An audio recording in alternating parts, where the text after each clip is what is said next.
Kumusta mga idol?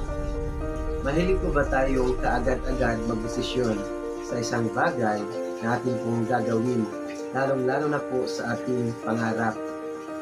Alam po ba natin mga idol na hindi po dapat natin minamadali ang mga bagay, lalong-lalo na sa sarili nating maturity. At ngayon po mga idol ay nais pong ibahagi ni Brother Dom, be focused on your goal and don't rush the process to make you whole. Yun po mga idol, huwag po natin madaliin ang mga bagay sa ating mga buhay. Mag-focus po tayo sa ating goal at dumaan po tayo sa tamang proseso upang maiwasan po natin ang bumagsak. Sapagkat marami pong nagmamadali, ngunit pabilis po ang kanilang pagbagsak. Hanggang dito lamang po mga idol, lagi po natin tandaan, focus on your goal to make your goal.